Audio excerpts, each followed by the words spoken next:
आज देश की बागडोर एक ऐसे इंसान के हाथ में है जो अपनी पत्नी की जिम्मेवारी ना उठाया हो, वो देश की जिम्मेवारी उठाएगा। बताइए, आज देश की बागडोर एक ऐसे हाथ में है जो कहता है कि पीएफआई के नाम में भी इंडिया है।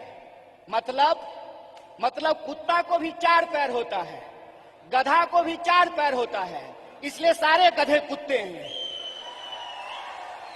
अगर ये रीजनिंग मैं लगाऊं, जो रीजनिंग इस देश के प्रधानमंत्री ने लगाया है, तो मैं ये कह सकता हूं ना कि प्रधानमंत्री जी को भी 2 आंख है और गधा को भी 2 आंख होता है। कि कितनी गंभीर परिस्थिति में आज हम खड़े हैं, इतनी गंभीर परिस्थिति में खड़े हैं कि संस्थाओं को तो छोड़ दीजिए, व्यक्तियों को भी बोलने का अधिकार नहीं है। कारगिल विजय दिवस मनाया जा रहा था, उससे ठीक कुछ दिन पहले कारगिल में लड़ने वाले शहीदों के परिवार के साथ कैसी नग्नता की गई है, ये वीडियो आप लोगों ने देखा है।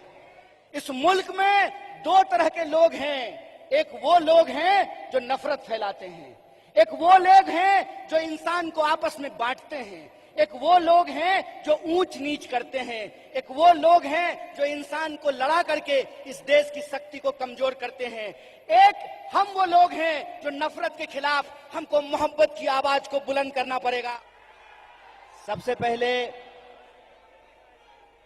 यूथ कांग्रेस के नेशनल कन्वेंशन में आए हुए भारत की अलग अलग इलाके से, अलग अलग प्रांत से आए हुए यूथ कांग्रेस के सभी कार्यकर्ताओं का और बुनियाद भारत के इस कार्यक्रम में शरीक लेने वाले, पार्टिसिपेट करने वाले भारतीय राष्ट्रीय कांग्रेस के एक कार्यकर्ताओं का, सम्मानित भारत यात्रियों का और यूथ कांग्रेस के सभी कार्यकर्ताओं और पदाधिकारियों का क्रांतिकारी अभिनंदन करता हूं, उनका इस्तकबाल करता हूं।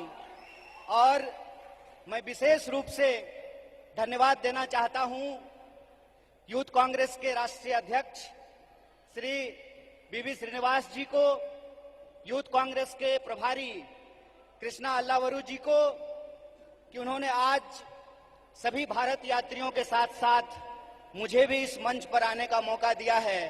इसीलिए एनएसयूआई की तरफ से, भारतीय राष्ट्रीय कांग्रेस के एकाम कार्यकर्ताओं की ओर से मैं यूथ कांग्रेस की पूरी कमेटी को आभार व्यक्त करता हूं, उनको धन्यवाद देता हूं। दोस्तों,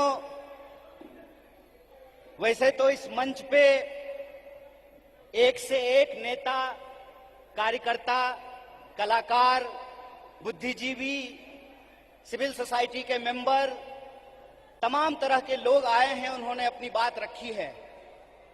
हमारे पास कुछ अलग कहने के लिए नहीं है, कुछ अलग बोलने के लिए नहीं है, लेकिन मैं 2 महत्वपूर्ण बात आपसे करना चाहता हूं। पहली बात तो ये कि मैं नहीं समझता हूं कि ये मंच सिर्फ और सिर्फ आरएसएस और बीजेपी को कोसने के लिए है। ये मंच सिर्फ और सिर्फ मोदी जी क्या कर रहे हैं इसके बारे में बताने की है, क्योंकि वो तो आप सब लोग जानते हैं। वो आप सब लोग इसलिए जानते हैं कि इस विपरीत परिस्थिति में भी वह पथ क्या, पथिक कुशलता क्या, जिस पथ में बिखरे सूल न हो, नाविक की धैर्य परीक्षा क्या, जब धाराएं प्रतिकूल न हो। इस दौर में भी कोई इंसान अगर भारतीय राष्ट्रीय कांग्रेस का झंडा उठाए हुए है, इस दौर में भी कोई नौजवान अगर यूथ कांग्रेस का झंडा उठाए हुए है, इस दौर में भी अगर कोई विद्यार्थी एनएसयूआई का झंडा उठाए हुए है, इसका मतलब वो सत्ता के लिए नहीं, सत्य के लिए संघर्ष कर रहा है। इस बात को हमको याद रखना